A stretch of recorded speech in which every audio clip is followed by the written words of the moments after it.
Good morning, Trucker Todd here, and time for another video. A question that I frequently get asked is, how much money do I need to become an owner-operator? Well, in this video, I'm going to try to give you an idea of what you're looking at, maybe some stuff that you haven't thought of, and I'm going to tell you about my experience. For those that don't know, right now I'm broke down right outside of Flagstaff. My truck is at the Volvo dealer, and it's needing major repairs. So let's not waste a lot of time. Let's jump right into this short video. This one's not going to be very long, folks. Here we go.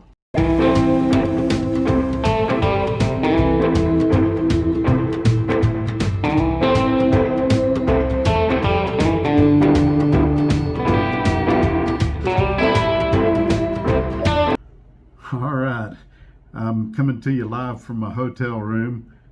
It's looking like I'm going to be here a total to 10 to 14 days.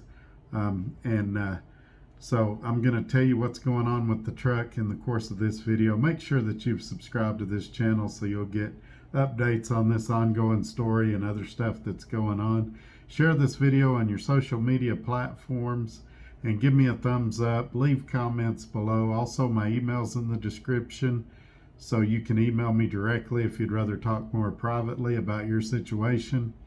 And like always, the link is down there if you'd like to apply for a job with Roadrunner Freight doing their lease purchase.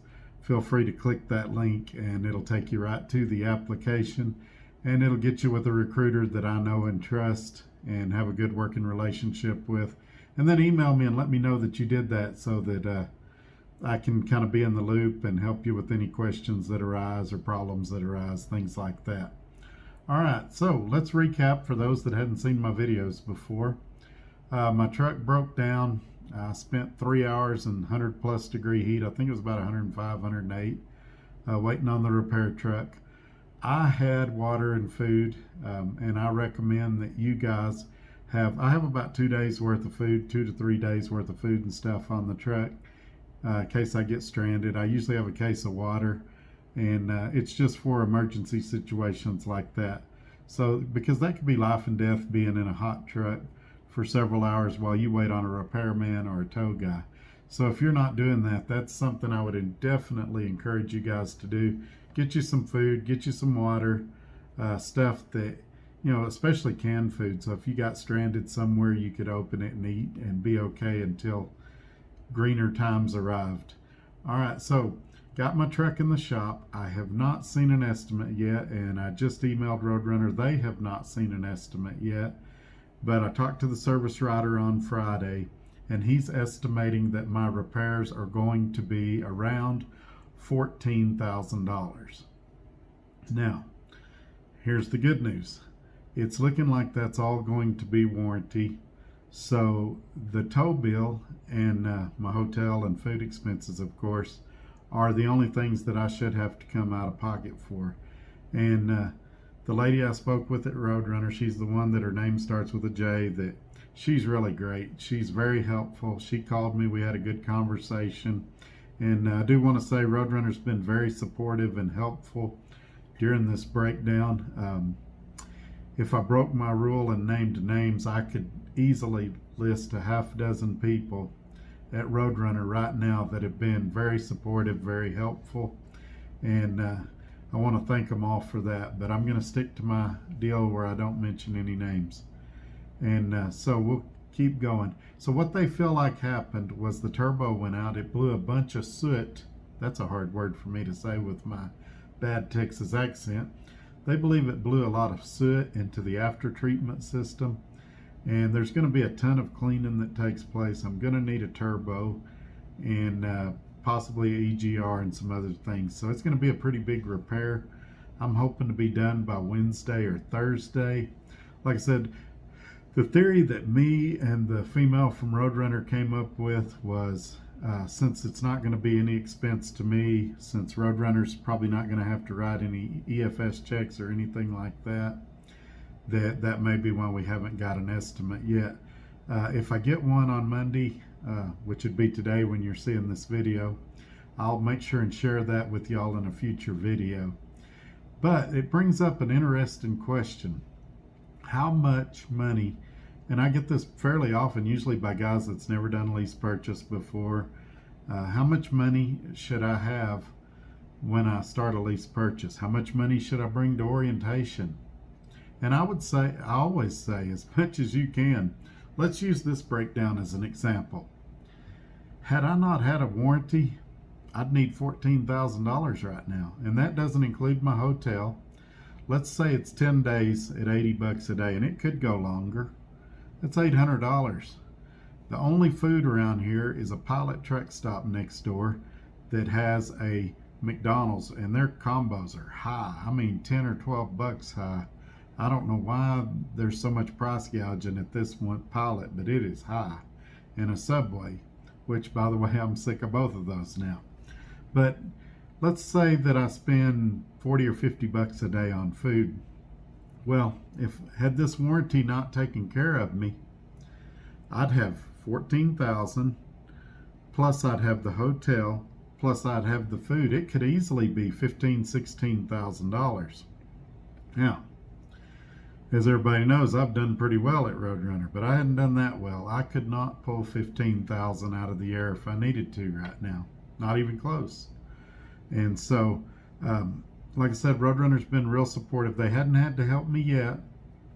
I've been able to handle everything. My maintenance account will cover the tow bill. I've been able to handle my hotels and food. But had that warranty not kicked in, I would be in bad shape. Now, let's talk about the warranty in Roadrunner. What does this warranty say about Roadrunner? I was not expecting this warranty to be this good. When I referred to the warranty to the service writer, I said, I don't know how good of a warranty it is. He looked it up. He's like, you got a good one. He's like, you're fine. And that was a big relief. And it shows, you know, there's a lot of lease purchase companies out there that are wanting you to fail, but it shows that Roadrunner wants you to succeed because they had a good warranty on this truck. They were looking down the road, and I knew it had a warranty, but, you know, warranties, they put so many loopholes in there and stuff that a lot of times warranties don't really cover anything. We saw that with my International, that the warranty didn't cover anything. And it was a relief that this warranty was as good as it was, and I'm grateful to Roadrunner that they had this type of warranty on the truck. And so just another thing I want to thank them for. And so now, even with the warranty though, that's the other part of this, I still needed probably $1,500. And you'd be surprised how many guys are leasing trucks right now that couldn't pull $1,500 out of the air if they needed to. I've been one of those drivers at points in my career. And so if you're not saving money and you're leasing a truck, I don't care what company you're at, start saving money. And even if you're a company driver, start saving money. We saw this with Falcon Transport and some of these other companies that went out of business. Guys were stranded far from home, didn't have the money to get home. I would say if you're a company driver, save $300 to $500. Put it in a savings account or get a prepaid card and put it on a prepaid card and just file it away somewhere. That way, if you're working for the Falcons of the world or some of these other companies that's gone under and they shut your fuel card off and you're stranded, you can rent a car and get home from wherever you're at. That's for the company guys. If you're a lease purchase, as soon as you can, start saving money and don't stop.